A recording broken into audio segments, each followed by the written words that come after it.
Okay, you can start, Jakub. Okay, Gerald, thank you. Sure. Good morning, everyone in the West Coast. Good afternoon for those in the East Coast, and good evening for people from the other side of the world. This is the ARPA Institute panel discussion today, and the subject will be, I think everybody will find it very interesting and very informative. I'm Vahan Khachatryan from the ARPA Institute, and I welcome you all. Before we start, I'd like to say a few words about what ARPA is and what ARPA does. ARPA Institute is an organization of experts from various fields, and our main objective is to provide technical assistance to Armenia. As our name says, analysis, research, and planning for Armenia. That's what ARPA stands for. So our experts analyze the situation, find out what is needed in Armenia, and within our means, we try to help. And our help is mainly expertise, providing expertise, but also we provide instrumentation, seminars, and various other ways of helping. We work with ministries, several different ministries. We work with the universities. We also work with the institutes of the Academy of Sciences. We have provided, for example, instrumentation and also guidance to the Molecular Biology Institute, to the Physical Research Institute in Ashtarak, to the Physical Chemistry Institute in Yerevan, to the Armenian National Lab in Yerevan, and various other places, and also to the Polytechnic University, Yerevan State University. And so what we do is we either work with the students, graduate students especially, and also with the professors. We also organize an annual invention competition for young scientists so that we encourage young scientists to invent new things and start new businesses and create new jobs, essentially. And we therefore take these inventions and send them to different experts in the field. They evaluate it, and then we decide the best of the inventions, and we give them awards, monetary awards. And all our activities are done through the donations of our community. And we thank everybody who has donated so far. And we would like to welcome anybody who would like to help us donate and do more in Armenia. Right now, we have several projects that we're working on. One of them is to establish a clean room, a scientifically clean room in the Armenian National Lab so that they can do very sensitive tests. And this is the first clean room in Armenia, actually. There is no clean room. Until now, everybody had to go to other countries to do their sensitive testing. So that's one thing we're doing. And also, we are working on a nanotechnology center, which has been established or is being established. And our scientists are trying to help create a group that can actually do the most modern experimentation and research.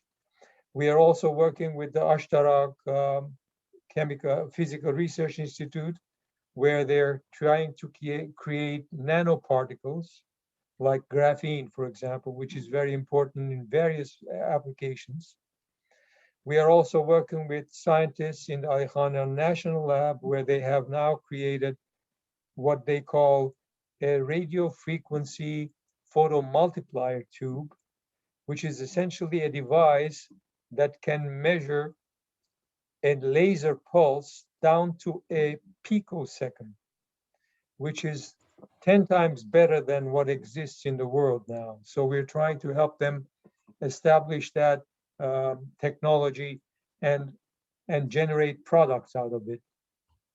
So that's the kind of things we do. And also our latest achievement is we organized science fairs in Armenia, in the schools of Armenia. For those of you who are familiar with science fairs, in the United States, every school has a science fair where the students start or develop a project which they try to make it as innovative as possible and do it scientifically. So we're teaching the students in Armenia how to scientifically solve problems and also be innovative, essentially.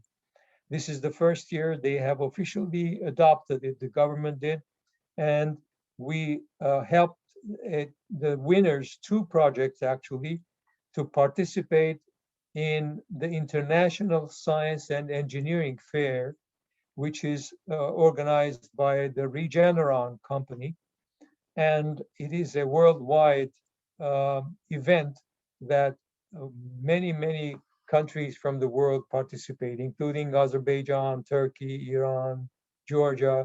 Armenia was not participating thus far, so we helped them, so they will also participate. So that's the kind of things we do. And the only thing that we do in Los Angeles or outside of the work in Armenia is organizing such events, lectures, and also panel discussions. And this is therefore the panel discussion today that we will present. Our moderator is Dr. Ani Shabazian, a member of the board of the ARPA Institute. She's a professor at Loyola Marymount University and the director of the Children's Center. And she's very active in the community with AGBU and other organizations, as well as ARPA. And she has been active with ARPA for the last year or so. So Ani, the floor is yours. Thank you, Dr. Panosyan, and good morning and good evening to those of you tuning in from Armenia. Thank you for joining us today. Again, I would like to thank the ARPA Institute for featuring this conversation on the fashion and textile industry in Armenia. Through their steadfast work in Armenia, as Dr. Panosyan was mentioning, ARPA through the years has continued to serve as a steady reminder for us all that progress can be made together. Today's session focuses on the question, to what degree is the textile industry and human capital cultivated in the textile and fashion sector in Armenia? A quick Wikipedia search reveals that 40% of Armenia's textile and apparel production are exported to the EU countries. Yet Armenia in and of itself at this point produces no raw textile materials. There are several companies emerging in this field. So how does a small country like Armenia, who has a challenging environment on multiple levels, rank in terms of its textile and fashion sector? What are some of the obstacles it faces? What are some of the success stories?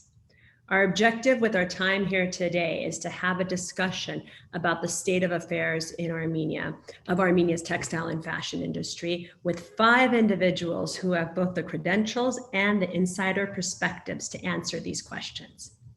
I look forward to us all listening closely and engaging with our speakers. I will ask a series of questions as the moderator, and then I would like to turn the floor over to you to ask questions, and you can put them in your chat box, and we will proceed. So let me please begin by telling you a little bit about our speakers here today.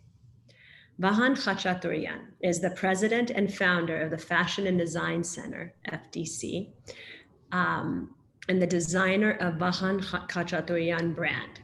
He received his professional education in Academia Italiana, Florence, and then worked in the Dolce Gabbana, along with a number of other highly esteemed Italian fashion companies. Next, we have Elen Manukyan, who is the co-founder, team leader of the FDC. Co-founder of 5 Concept Store and the Loom Weaving knitwear, showcasing Armenian brands. She received her master's degree in political science and international relations at the American University of Armenia, then worked for over 15 years supporting small and medium enterprises, leading educational consulting, information, and analytical programs. Next, we have Gevorg Baghdasaryan, as the senior manager of the investment promotion and foreign relations.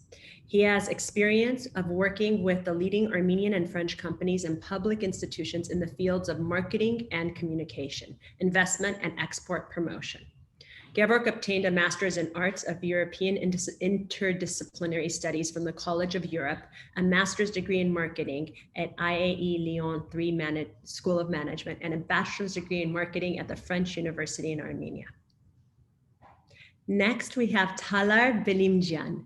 She is the founder and designer of Talar Nina. Born in Los Angeles, Talar moved to London at a young age to pursue her education in the arts. After relocating to Dubai, where she graduated from, Talar, I'm going to hand it to you. ESMOD, go for it. I'm not going to pronounce it with my American accent. It's ESMOD. You got it. In 2014, and obtained her degree in fashion design, which allowed her to build a platform to launch her label, Talar Nina, which is now you can find. We'll put these all in the chat box so you can all support. Finally, we have Aida Harahani, a world-renowned designer of the fashion brand Nicole Bakhti. Aida is a third-generation designer and a true artist at heart. Aida graduated from Otis Parsons in 1986. The remarkable series of opportunities and her innate talent, Aida built a fashion design house under the name Nicole Bakhti in 1996. Her collection can be found in fine department and specialty stores throughout the world, and her clothes have been endorsed and worn by many celebrities here as well as worldwide. So I'd like to start, we're going to do it a little differently today with two quick presentations, one from Gevorg, looking at the more financial section of the textile industry.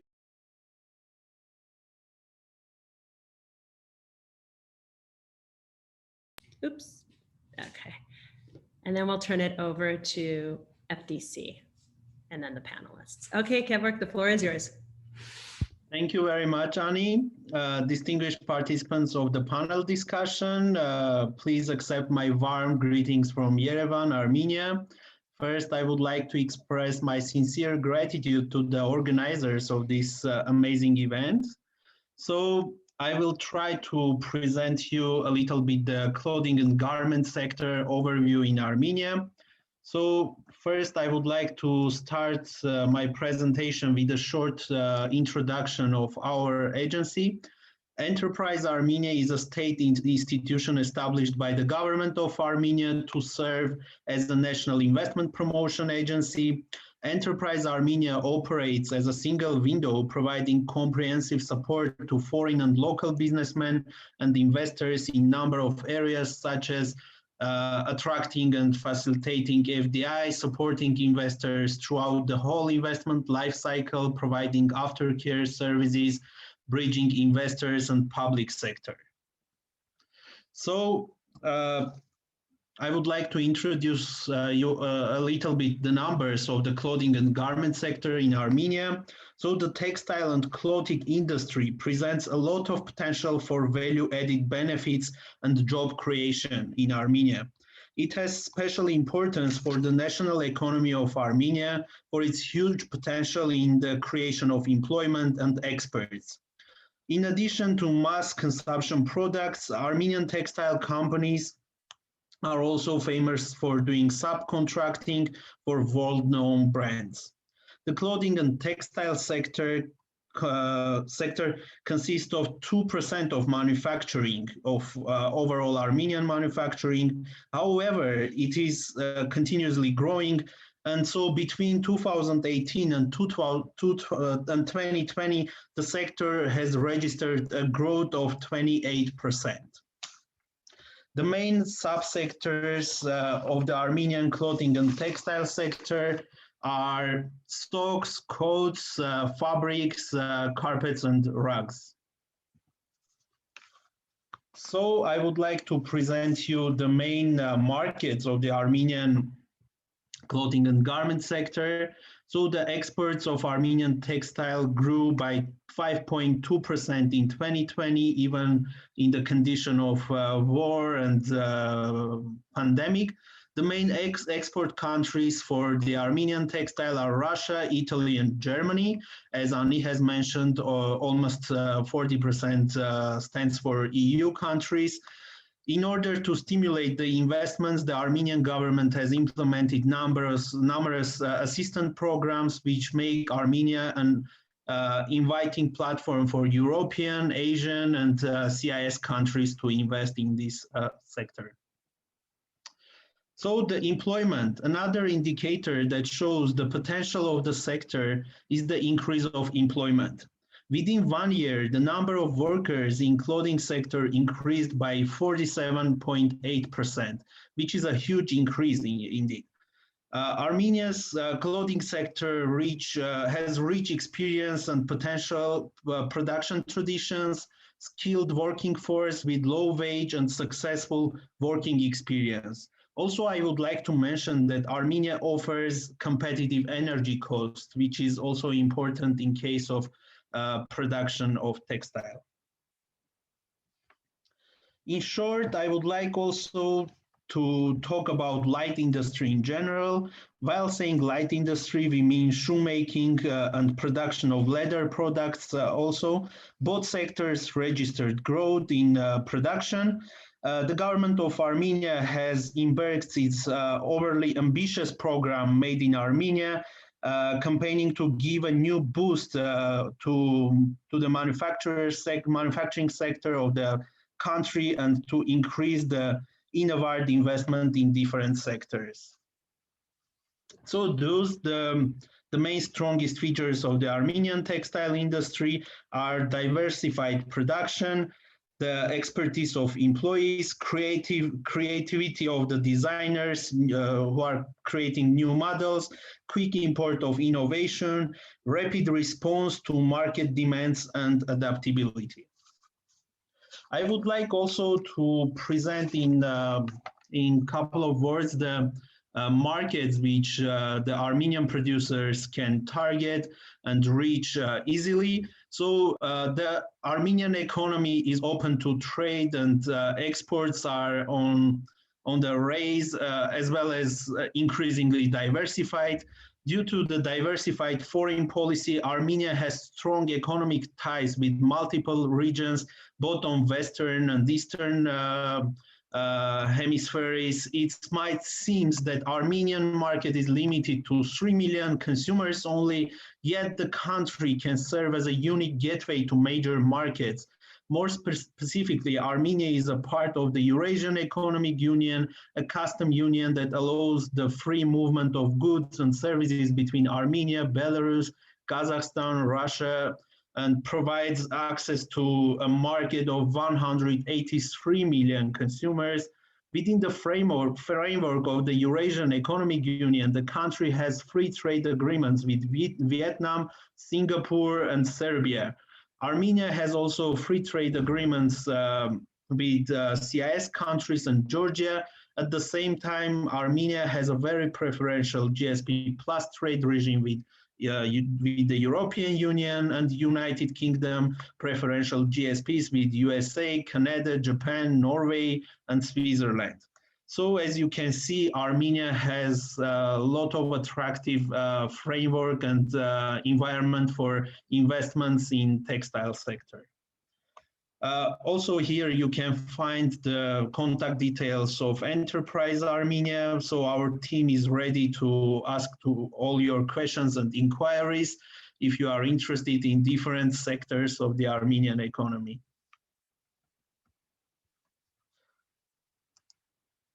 Thank you very much. I guess that. Thank you.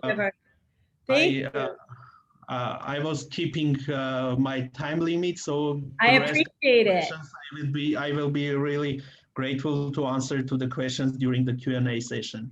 Thank you. So interesting. I do have a couple questions that I just want to pose before we turn it to the FDC, just really quickly, because you just touched upon them. I'm curious about some of the, you talked about the different export markets for the Armenian textile and fashion products. And I'm curious to know why, is the textile and fashion industry attractive for foreign investors, do you feel, and why? Are there any success stories? Yes, actually we have different success stories. We have different foreign investors investing in this sector. Actually, I would like to mention that currently there are 35 textile and 110 clothing companies are operating in Armenia. So we have different success stories. We have companies who are doing subcontract production for multinational brands, for really famous worldwide known brands like Moncler and others.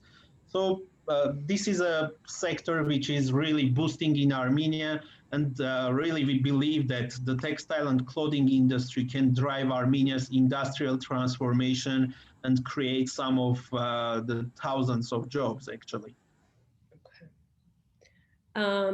What about, you talked a little bit about this, some of the manufacturing challenges faced in Armenia versus the neighboring countries, and especially looking at our neighboring countries. I'm curious, what percentage of the textile comes from Turkey? Actually, now I don't have that number, which percentage of the textile is coming from Turkey, but I can say that recently there was this importation from Turkey. Nowadays, as you know, the limits were registered by the government of Armenia.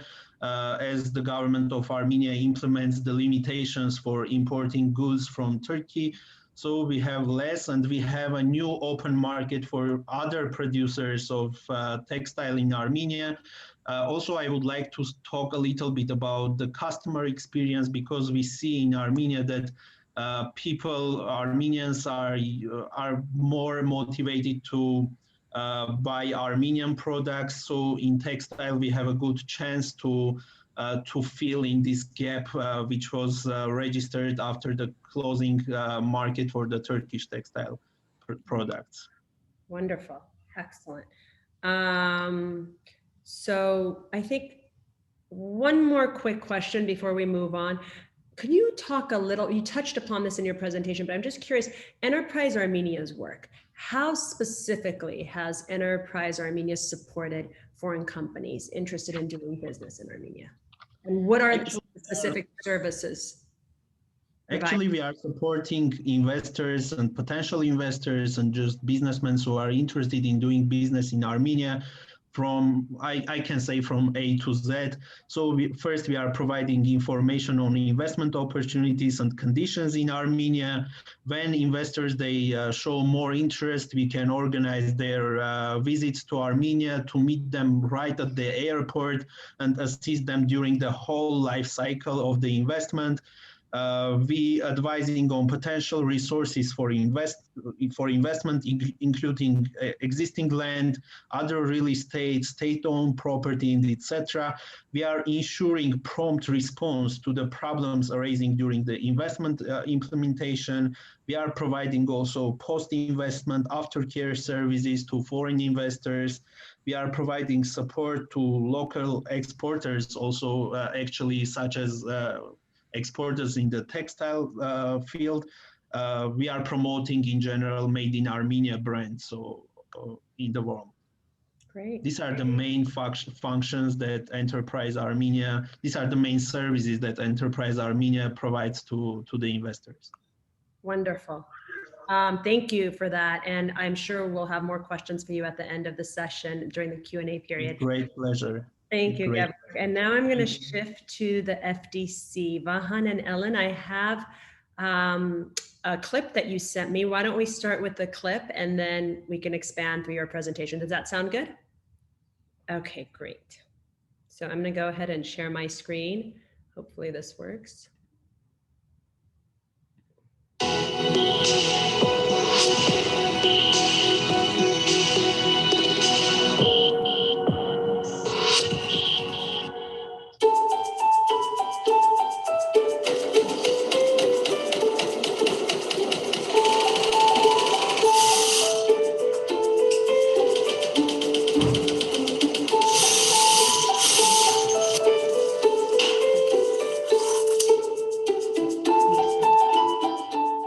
Սիներգիայի էֆեկտն է այստեղ գործում, եթե մենք լինենք միասին, կհասնենք շատ ավելի մի, քան ամեն ինքս առանձին։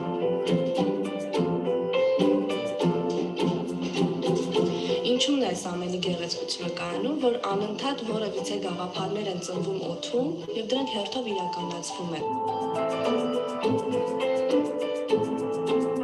Դերևս շատ բաների մասին մենք էլ պատկերացում չունենք, որտեղ դինամիկա զարգանում, տեսնենք ինչ կլինի հետո։ Ես Սոնան եմ, կարճ մի խնդիր ստեղծել ասոցիացիա, որը կմիավորեր հայ արտադրողներին, հայ դիզայներներին իրար հետ։ Երբ որ սկսեցինք, հասկացանք, որ ընդհանուր առմամբ համատեղ աշխատանքը շատ պակասում, այսինքն դիզայներները հիմնականում առանձին են աշխատում եւ հետեւաբար շուկայում կան բացեր, որոնք դրա հենց հաշվին լրացված չեն։ Այդտեղից է ստեղծվեց նաև համատեղ ինչ-որ մի բան ստեղծելու միտքը, որ մարդիկ միահամուռ, միասին ավելի հեշտ կարող են հասնել արդյունքի, քան եթե ամեն մեկս առանձին ինչ-որ քայլեր անենք։ Արդեն շուրջ 1 տարի է, ինչ մշակույթ եւ ստեղծարարություն ոլորտը աջակցություն ՓՄԶ զարգացման ծրագրի ուշադրության կենտրոնում է։ Մեր առաջին միջոցառումը եղավ այս տարվա փետրվարին, երբ ոլորտի 4 խմբերի ներկայացուցիչների հետ իրականացրինք գլորսեղան քննարկումներ։ Այդ ընթացքում վերհանեցինք ոլորտում առկա խնդիրները, տեսանք թե ինչ հնարավորություններ կա զարգացման համար եւ ցանկանում ենք նաեւ նոր հարթակ ստեղծել, որպեսզի համագործակցություններ ձևավորվի։ Այդ կոնցեպտը ստեղծվեց աշնանը, գաղափարը, 5 շատ տաղանդավոր եւ ինքնատիպ երիտասարդ աղջիկների միտքներ, որոնք որ շատ տարբեր են եւ հենց այդ տարբեր լինելը իրանց միաձուլեց։ Ասոցիացիան հերթական գաղափարներից մեկն է, որը մեծ ներդրում պետք է լինի Հայաստանի համար, Հայաստանի երիտասարդների համար, երիտասարդ դիզայներների համար։ Եթե 1 տարի առաջ այդ կոնցեպտը 5 հոգի էր, այսօր մենք արդեն 60 ենք։ Երբ որ բոլորը միացան ու տարբեր տեսակի գործունեություն էին ծավալում, այդտեղից էլ նաև եկավ մեր համատեղ աշխատանքը Vahan Khachatryan-ի հետ։ Our initiative is being supported by GIZ Armenia, and together we have already organized Armenian designers showroom in Kiev during Mercedes-Benz Fashion Days, which has been a success with the public and press.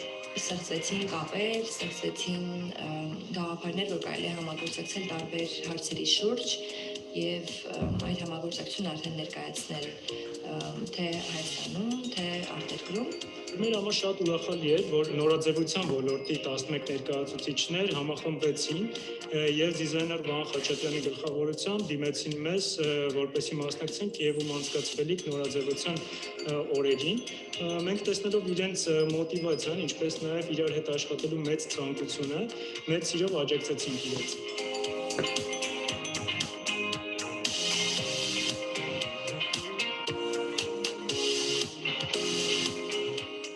Դուրս ես գնում, դու հասկանում ես, թե ինչպես է այնտեղ գործում այդ ոլորտը։ Եվ դա ամենալավ ձեռքբերումներից էր դիզայներների մոտ, որ կարողացան ուսումնասիրել, տեսնել, ինչպես այդ ամեն ինչը կազմակերպել։ Ահագին բաներ կար, որ կիսատ էր ու ինքներս հասկանում ենք, որ դեռ աշխատելու բաներ ունենք, սկսած որակից եւ վերջացրած կազմակերպչական հարցերով, բայց կարծում եմ, որ հաշվի առնելով այն արագությունը եւ այն ընդհանուր տեսլականը, որ մենք ունենք, վստահ եմ, որ դա ուղղակի ժամանակի հարց է։ A platform for Armenian designers to be able to work together, to learn new things, to exchange ideas has been in my head for quite some years now. But I was waiting for someone to organize something like that. And after years of waiting, I decided that maybe I should do it myself. Նորաձևության պալատի առաջնահերթությունները գործունեության կլինեն կարողությունների զարգացումը։ From January 2018, we're starting a 6-month educational program which will involve international professionals coming to Armenia with lectures, workshops, and short courses. Հայ արտադրանքը այլևս կունենա ուրիշ վարկանիշ, կնշանակի որակ, կնշանակի ինքնատիպություն։ Շատ ուրախ ենք, որ նաև այս համագործակցությունը հիմք հանդիսացավ, որ 30 դիզայներներ համախմբվեն եւ իրար հետ ստեղծեն նորաձևության եւ դիզայնի պալատ հասարակական կազմակերպությունը։ Մենք վստահ ենք, որ ոլորտները կարող են զարգանալ, մեծ տեմպերով զարգանալ կլաստերների ձևավորման միջոցով եւ ողջունում ենք նմանատիպ ցանկացած միջոցառում ու նախաձեռնություն։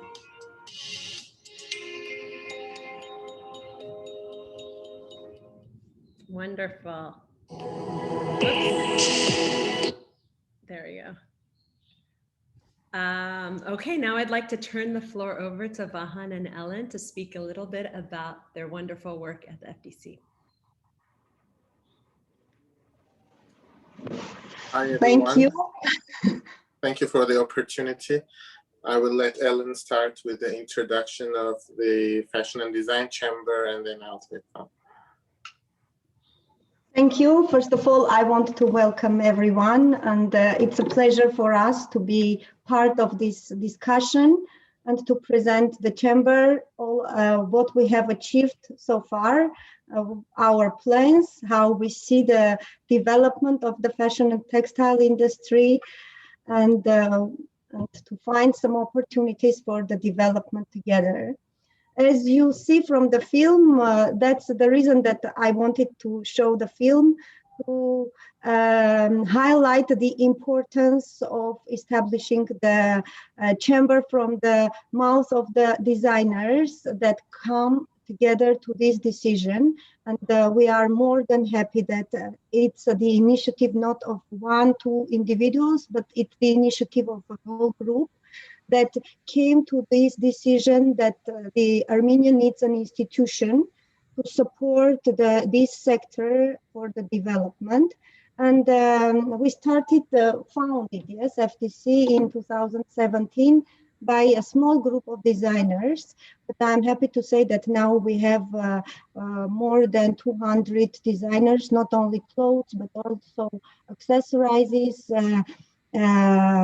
shoes, jewelry, whatever is connected with this, and they are very interested and active in participating in all the activities that the chamber is organizing.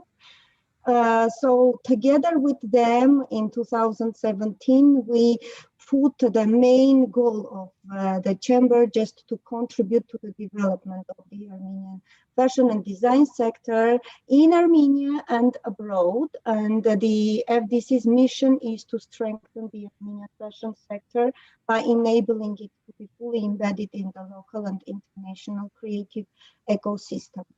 So the main operations that we highlighted, and we are following it since 2017, is to provide a range of services that related to capacity building, technical and marketing skills, communication issues. These are the key issues that the designers have today, and we took this road to support them and to accompany the development of emerging brands also by granting them organizational support and as well as overall expertise that they need to structure the development and the exposure of their brands. We provide a lot of different activities, a lot of support programs that are for the designers to develop their capacities in international field.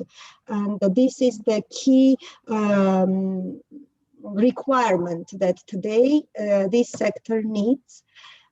We also establish a good networking communication within the sector because before that the designers were working individually. They are doing each by its own atelier, and now since the chamber exists, they see this network of connection with each other. They work together in different projects, they collaborate together, and they see them as a part of this huge community, which is another achievement that we have achieved so far.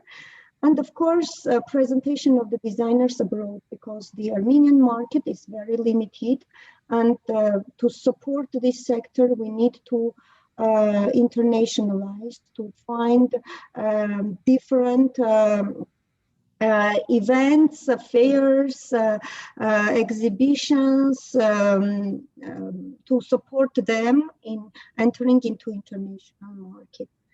So we work with the government, we work with the international organizations so far, and I think here I will stand and give floor to Vahan in providing some information and what we have achieved in projects, in specific projects that we have implemented so far.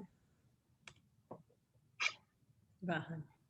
Thank you, Ellen, for the introduction. I will be short.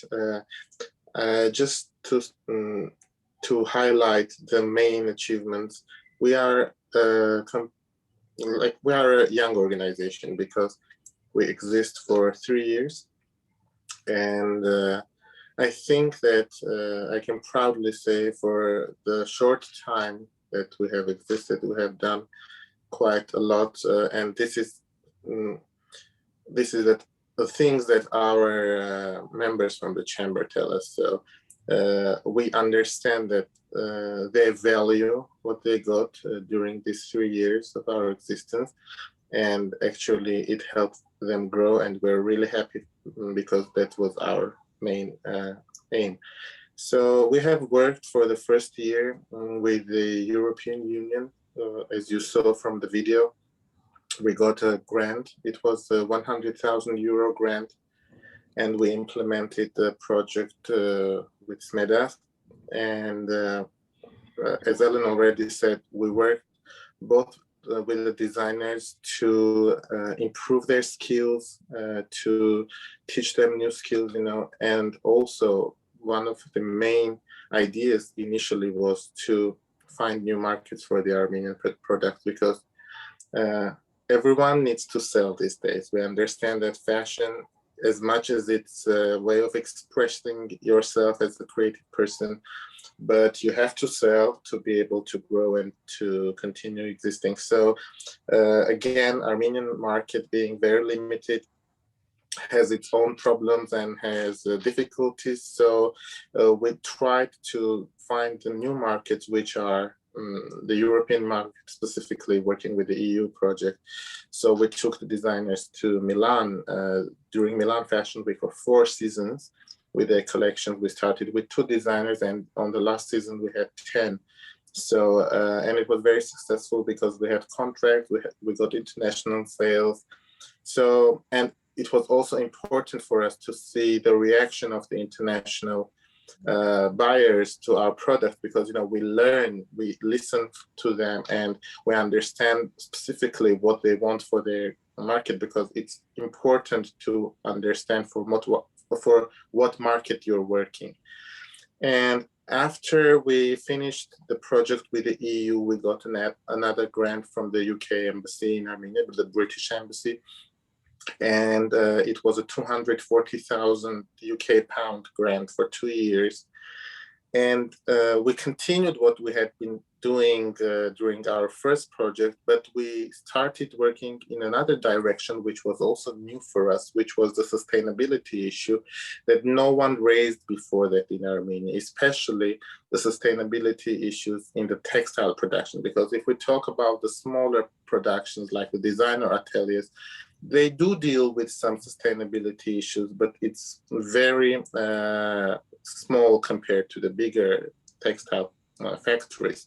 So that's when we started actually to work with the factories, to meet with them and to talk with them, to understand what problems they have, and if we could come up with solutions to those problems. So that's what we worked with them during the 2 years. And the biggest problem that the textile companies had regarding sustainability was the textile waste, because in Armenia we don't have, sadly until now, we don't have a recycling system for the textile waste. And an accumulative number of the textile waste that we get yearly from all the big textile producers is around 500 tons, which might seem not that much compared to those countries who are specialized in textile industry like Turkey or China. But for a small country like ours, it's still a big number. And the sad thing is that it's not just loss, financial loss for the companies who throw away these textiles, but it's also harming the environment, because these end up in landfills or get burned. So either way, it's harmful for the environment and for the people. So that's the other direction we started working during these last 2 years. We have had amazing international partners throughout the years during different projects. We've worked with London Scout, which is an organization in London. They helped us participate at London Fashion Week. We have worked with PT Immagini, which is an Italian organization, one of the most famous ones in the world, organizing trade fairs. We have worked with EcoAge. It's a London-based organization which does sustainability consulting to such important companies as Gucci Group, as Cartier, and they work with us on our project. And we have been very grateful to all these people, because I think it's important to bring the knowledge, the know-how of the industry to Armenia. That's what really lacks in the country. And throughout our different projects, you know, that was one of the main problems that we wanted to solve, to bring knowledge to the people who in Armenia do not have access to this kind of information, sadly, because also the educational system in Armenia at the moment is, let's say, it's weak and needs a lot of improvement, and everything is interconnected, you know, so there's a lot of problems, and we should try solving them one at a time. And we're very grateful that the government also has been very supportive. I think it's important to underline this, because until maybe 5 years ago, we would have thought it's impossible to get any kind of response from the government when things regarded to something like fashion design, or you know, or any creative industry whatsoever, because they're not that important, sadly. And the attitude has changed a lot, and we have been feeling that throughout the last few years, especially after the revolution happened, and the new government is a younger government, and they're more open to dialogue, and it has been much easier. We've worked with different ministries. We've worked with the Ministry of Economy. We've worked with the Ministry of Ecology. So I think that I know I'm too long. I'll end here, but if there will be any questions, I'll be happy to answer. Thank you. Thank you, Vahan. I appreciate this. Very, very, very timely. I also just want to do a nod to Dr. Irina Gatlanyan, who was the former Deputy Minister of the Environment and a staunch supporter of Green Armenia. And she has joined us here in this call, and she actually was the initiator of this event.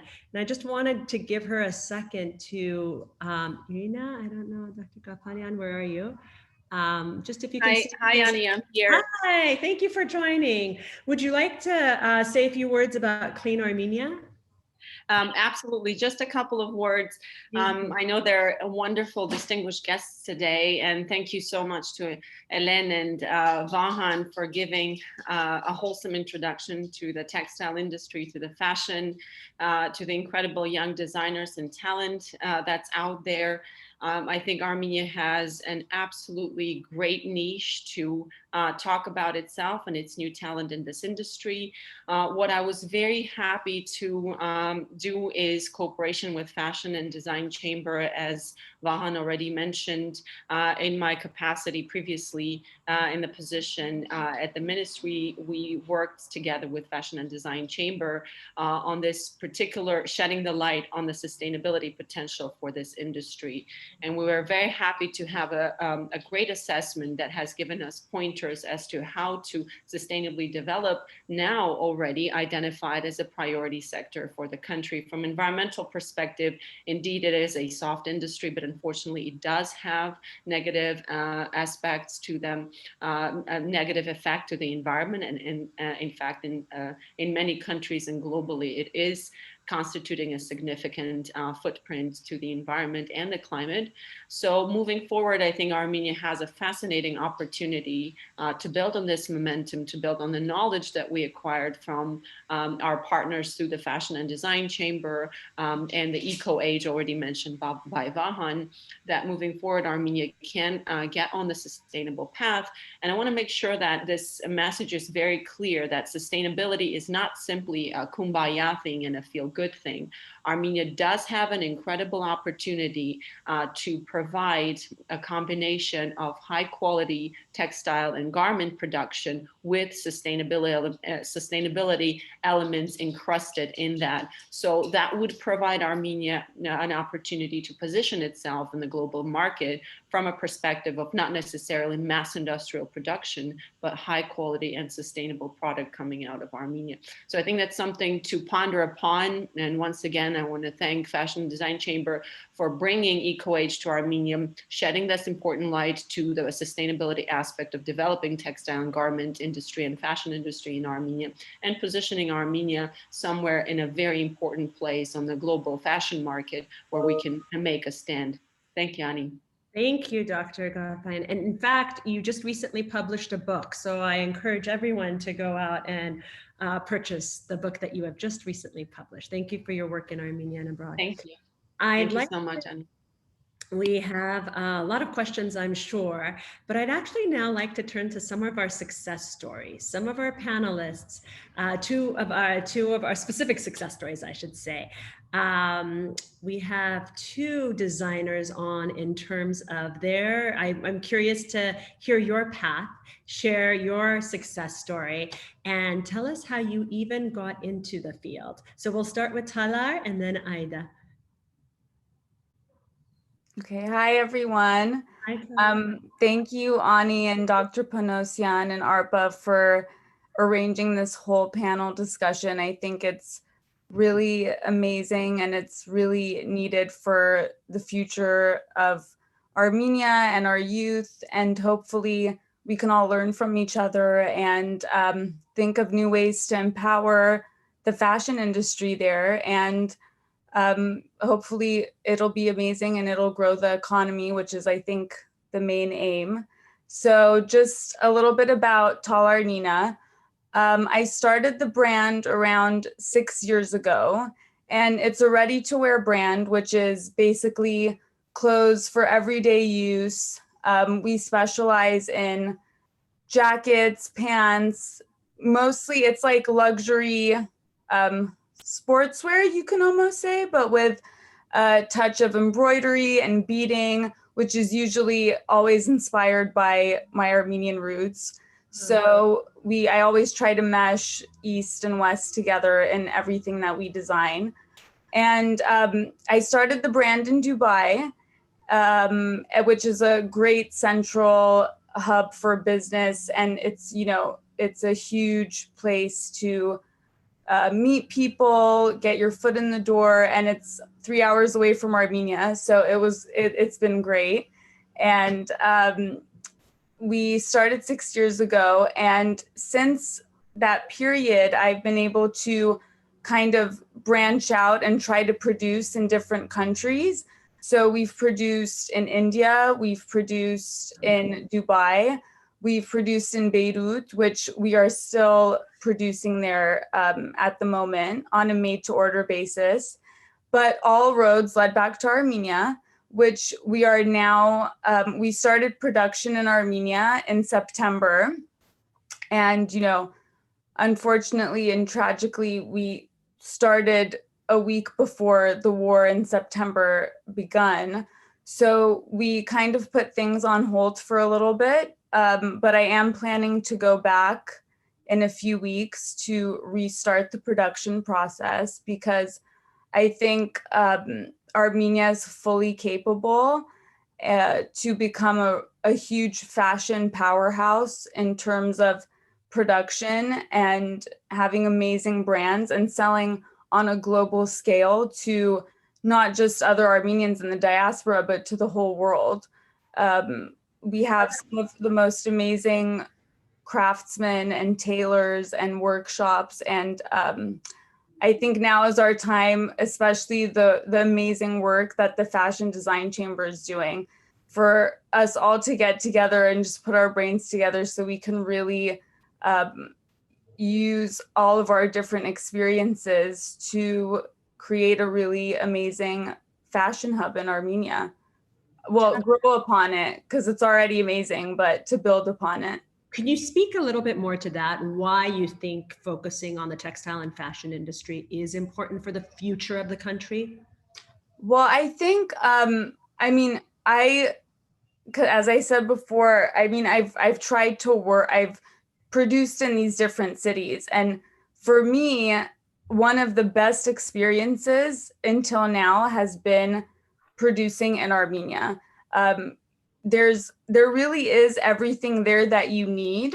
And there are a few issues, like Vahan touched upon a few issues, but they're mostly logistical, like back-end issues. For example, shipping and the customs is a bit of a problem, and maybe third-party payment portals. For example, if you have a website, someone from the States orders and they want to use PayPal.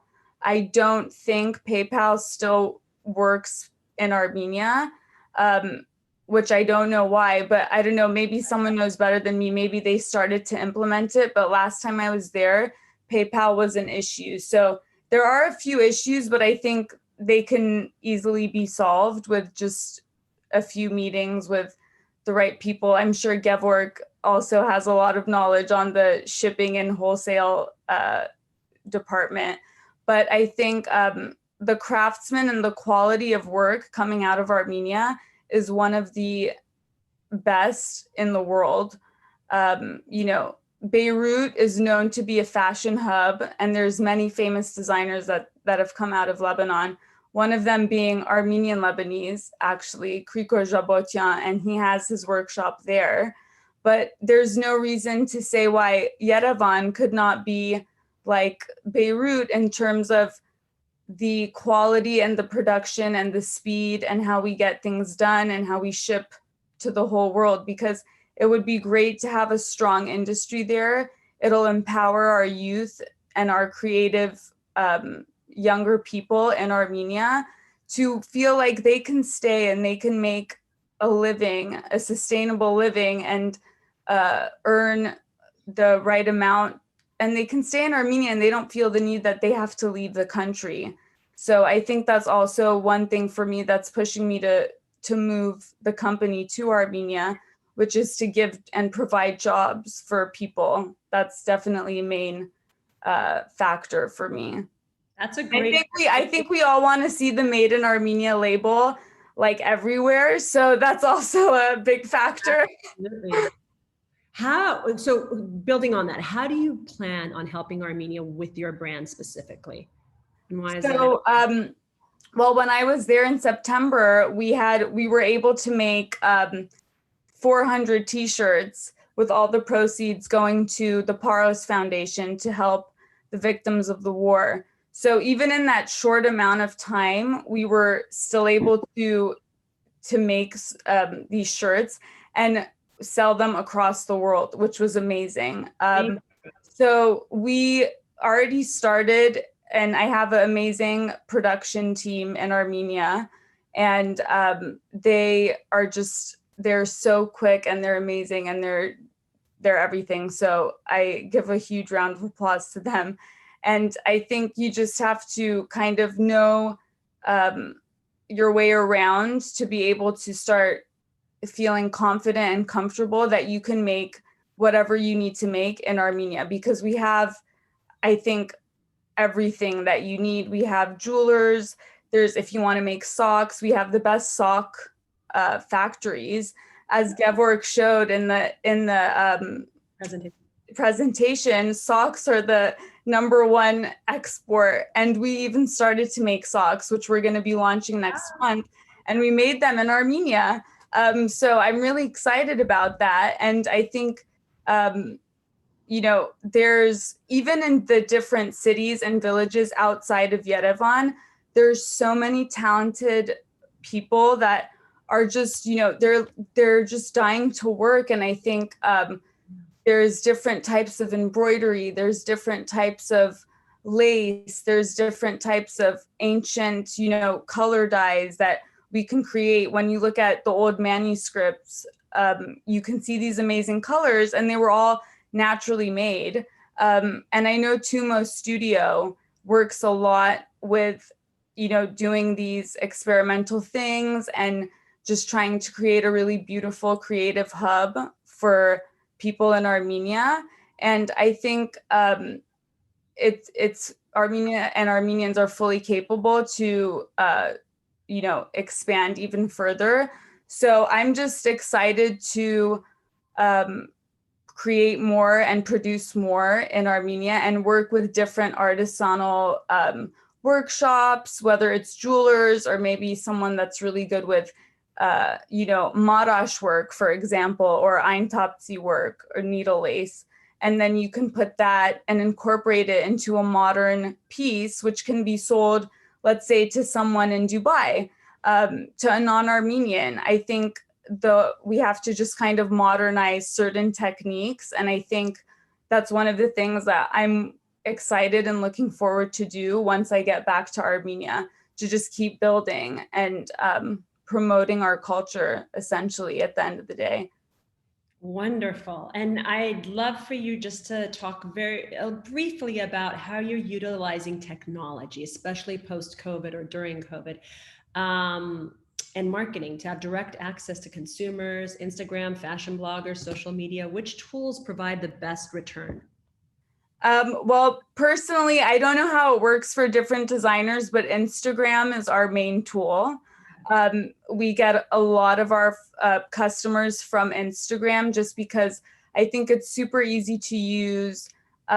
Everyone loves looking at pretty pictures, and pop your link into the chat box. I'm actually going to ask all the designers to do that just so people. Sure. I will definitely put our website and Instagram link into the chat box. And if anyone has any questions, feel free. But I think Instagram is a really big tool. It's not really censored anywhere, so you can go on Instagram anywhere and find whatever you want. And I think even now Instagram is implementing shopping tools, which also is a huge factor. But majority of our sales come from online. So we have our website, which is amazing, and it's a godsend because, when you have your website, you can sell to anywhere.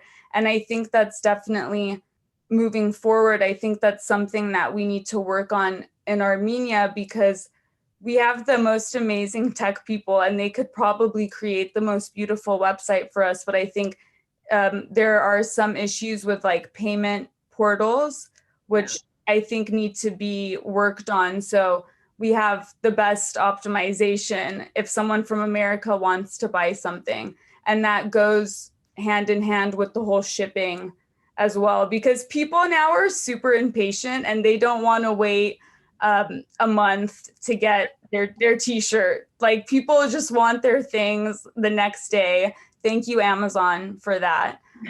They've totally created unrealistic expectations of when we should send stuff out. But I think, technology is definitely, and websites are going to probably be the way forward in terms of shopping. I'm still a huge advocate for shopping in stores.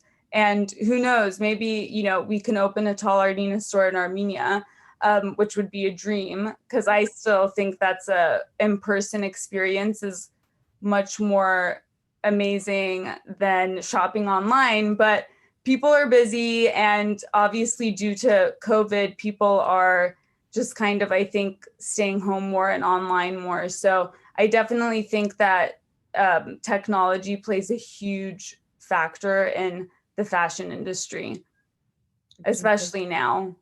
Thank you. How compelling. I want to go out and buy your socks now. And what a perfect time to have sportswear, comfortable luxury sportswear then in COVID. Yes. Comfort is key. Yeah, comfort is key. I agree. And now, last but definitely not least, oftentimes we wonder, and these stories have been so compelling, but we talk about how do you build a compelling story around a brand? And Ida Bhakti can definitely answer that question with her story and how she got involved. So I'd like to invite Ida to talk a little bit about Nicole Bhakti, but also her process of being a successful Armenian designer, becoming a successful Armenian designer. Your mute is on, by the way, Ida.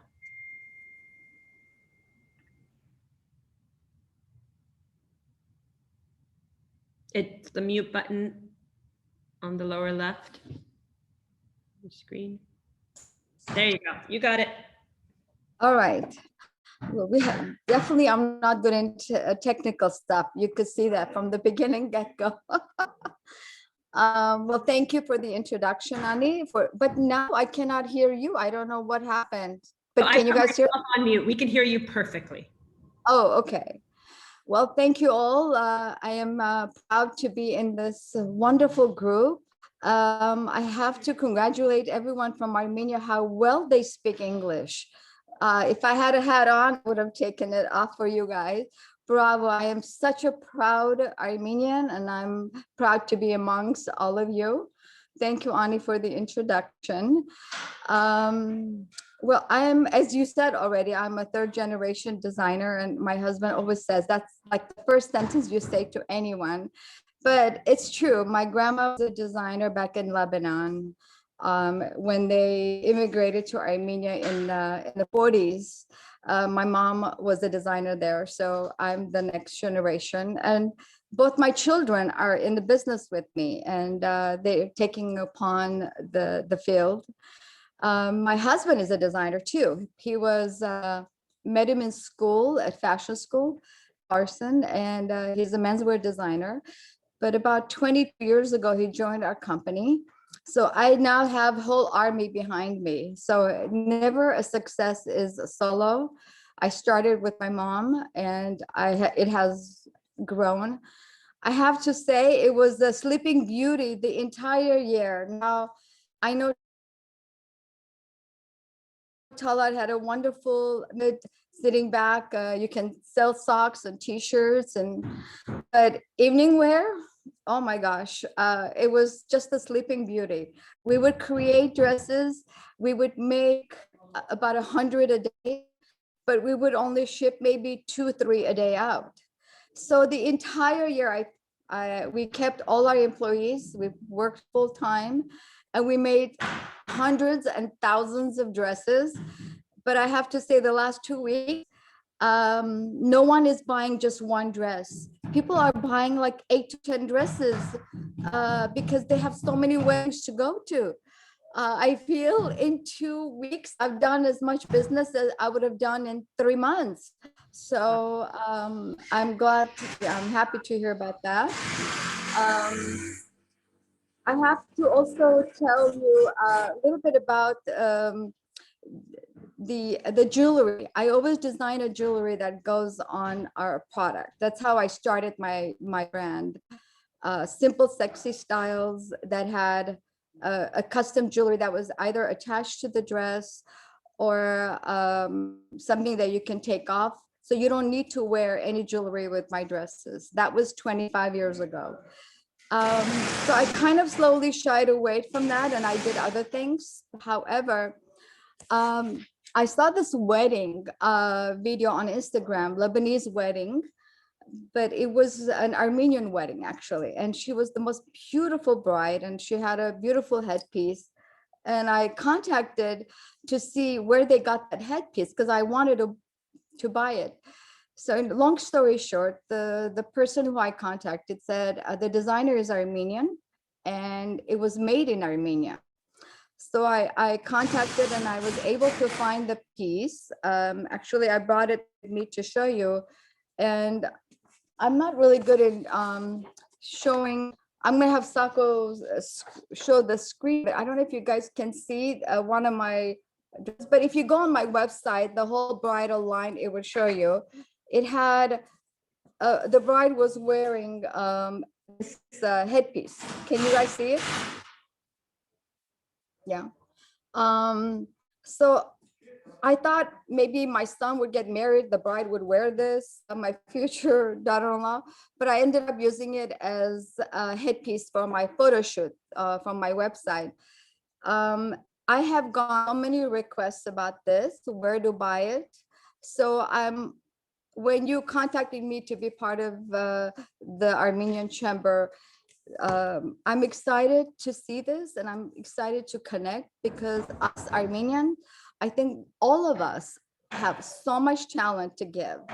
We're a small country, but we're very passionate in whatever we do, whether it's in music, art, performing art.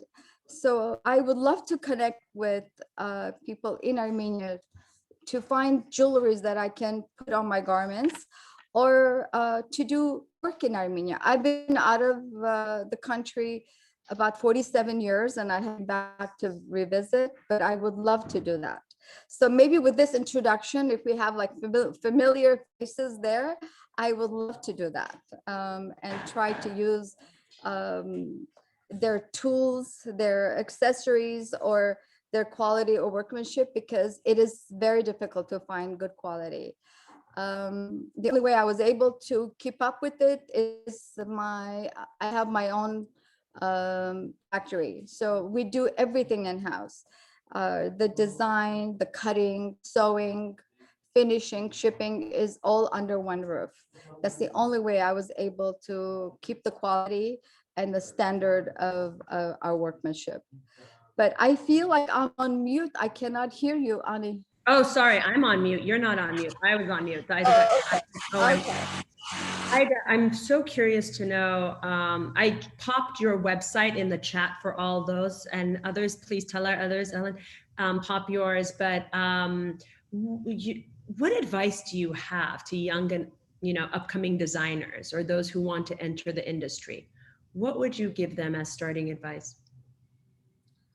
I would say, if you love what you do, don't ever give up, because there's always, God will open up a door. You don't have to have money in the bank to start a business. You don't have to have connection to start the business. All you need is yourself and the willingness. If you love it, you will make it. There is no going back, but you just have to love what you do. Wonderful. And how do you go about, because your designs are so original, how do you promote original designs versus mainstream designs? And what is the market, if any? I know Talar touched upon this, of ethnic designs. I see. Well, every designer wants to design something that's glamorous, that looks great on the stage. But then a lot of time that's not really wearable.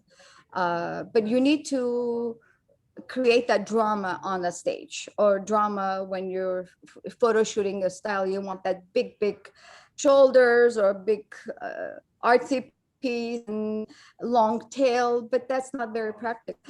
But it all starts with a big drama. It starts with a dream. It starts with a beautiful color or fabric. It's something that inspires you. You dream big. Dream big. It's very easy to say, okay, I want more people to wear my stuff. I don't want just the celebrity to wear it. I want thousands of people to wear my stuff, not 10 or hundreds.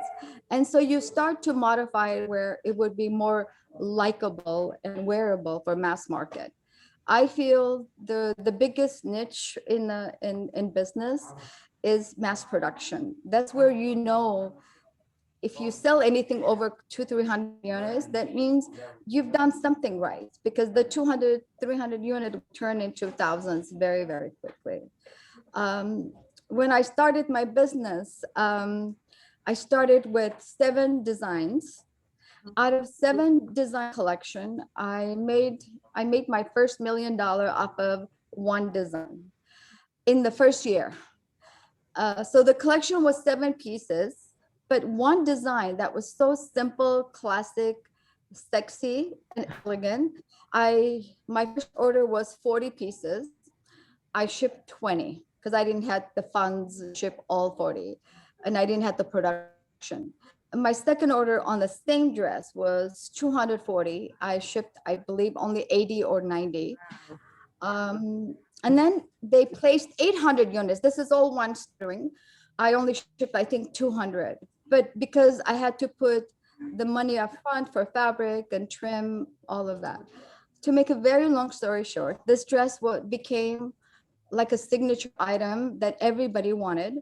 The stores, which is never heard of in US, they would prepay me to buy the fabric, to buy the trim, to make the goods for them. And so the first year, I made my $1 million, which I started the business maybe with $3,000, maybe not even that. So that's why I say it was never the money. It probably wasn't even the talent. It was the willpower that I can do this. And I would apologize. I'm sorry. I know you gave me 240 order, but I don't have money to buy the fabric for that many, or the rhinestone, because everything was so expensive and I didn't know if I'm calculating costing sheet and all of that. I don't know if I did anything right, but within the first year, when they helped me to put all that money in my account, they said, Aida, we're giving you this money. There were 3 stores, but biggest one was a store that's now out of business called Cachet, Lily Rubin, and a few other stores. They said, we will kill you if you buy the fabric for someone else. We're going to buy this for our orders. So I feel that every success story has a beautiful story behind it, but they're never alone. You always have. No, Aida, you reminded, sorry to cut you off, but you reminded. No, I was just say, yeah. Yes, go ahead. No, you're the embodiment. There's a quote that's been misattributed to Darwin, but you just exemplified it in what you just said. It says it's not the strongest or the smartest who succeed, but it's those that can persist, and adapt to change. And it sounds like that is exactly what you did, persist. And even through COVID, it sounds like it was a wretched, awful year for you, but you were able just in 2 weeks to get your. Oh my God. When the earthquake happens, you want to say, oh my God, I survived this earthquake that was 6 point something. I felt I was in an earthquake for entire year. It's like it's shaking, and I don't know. If I survive this, then I'm gonna stay here for good. So I'm here for good. Wonderful. That's a perfect note to open it up to the audience. I have more questions, but I'd like to share these brilliant panelists with you. So please go ahead, and if you have a question, either raise your hand or pop it in the chat box, and I will turn it over to you. Let's see. And please put your links. Good. Talar did, Ellen did. Excellent. Any questions from the audience? This is a good time to add. Yes, Nazik. Yes, hi. Hi. My name is Nazik Salatian, and I live in Glendale, California. I'm a fashion designer. I graduated from Los Angeles Trade Technical College, but my first degree is very technical. I have computer science major from Yerevan. Ah. Then when I moved to America, I decided to pursue my dream and went to school and got my degree and worked in an industry. But as a fashion designer, I would say I'm more technical. I'm a very technical person. And I have a question to Fashion and Design Chamber and also to Enterprise Armenia. Listening to you about having Armenia as a design hub, like designing hub, I was thinking, do you have offices that provide technical help to new designers or people who want to be designers, like pattern making offices, like services? Or would that be a good idea to have in Armenia? Because I'm used to work with Tuka Cat, which is a pattern making pattern making program. I was thinking, is that a good idea to bring that CAD to Armenia and introduce to the designers? Can I just jump in and say something? Yeah. I don't know. So Trade Tech is one of the best schools to go to. That's where I graduated first too. So that's where you learn the best in craftsmanship, as far as draping, pattern making, and sewing, construction. To be able to design something beautiful, you have to know the technical part of it, behind it. So to implement that with the computer, to do it in Armenia, it's a wonderful idea. I would love to hear from the panels too, what suggest, but I would like your information because I would love to use the pattern maker. Oh, okay. Now I got, that's awesome. I'll share my information. Please do, yes. Please put it in the chat, Nazik. So you privately, Nicole. Yes. Thank you. Yeah. Vahan or Ellen, anybody, or Gevorg, did any of you want to respond? Well, I think that first of all, we are always open to any new ideas, any new collaborations. We, as an organization, and I'm sure most of the designers, they're always looking for new opportunities and things they could learn and they could implement in their businesses, you know. To the question, is there an office that provides this kind of services in Armenia? There is no separate office, but mainly the designers who don't have their own productions nowadays, and many of the young designers, they understood that they do not need their own production because it's costly, it's difficult because you have to pay rent, you have to pay salaries, you have to pay taxes and so many other things, you know. And they started collaborating with factories, with the garment factories. So they go there with their designs, with their fabrics. Sometimes they just go with their designs, they don't even have the fabrics. And the factories actually give them all the services, starting with importing the fabrics for them, choosing the fabrics with them, making the patterns. They use technology. Most of the factories, they work with CAD, computer-aided design programs, different design programs. I can't name them right now, but all of the factories have them.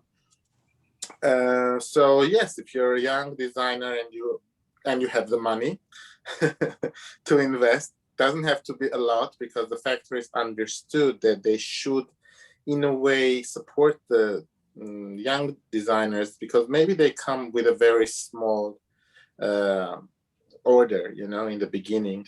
So a few years ago, the factories would say, I don't have time for you. I'm producing 10,000 pieces for a Russian order or something. But now they say, okay, you have 20 pieces. I'm still going to produce it for you because we really want the local designers to grow, and you be the next one giving us 1,000 pieces of order for anything, you know. So the dialogue has happened. The factories work with the designers and they do provide these kind of services. What we lack, though, are professionals who can work on CAD programs, because when we look at the reality, there's maybe 20 big producers at the moment who use computer-aided design.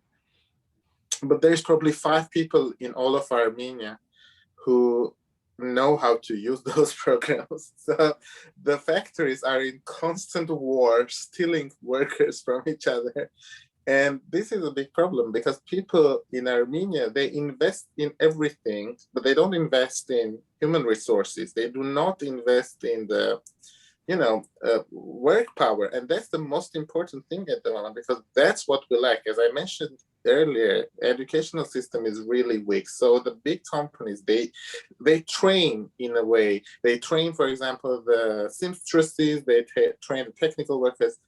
But also when it comes to designers, computer-aided design, I think it's very important to invest some money and get more people professionally working in the field. So that's where you could probably come in with organizing an online course, coming to Armenia and starting a course, bringing the program with you, whatever that will be. There is there is a big opportunity for people who learn this profession to find a job immediately, and they're being very well paid at the moment because of the big competition. Good, good. They deserve to be. Okay, great. That was very helpful. Or maybe it's better, yeah, to teach people how to use the CAD system and bring the CAD and be like, because I know Tuka is not in Armenia, Tuka CAD, but I can talk to them and just bring it if there is a necessity. That would be wonderful. I think that's a great connection to make. Go ahead. Actually, I would like to mention, as Vahan has mentioned, we have still different issues in this field.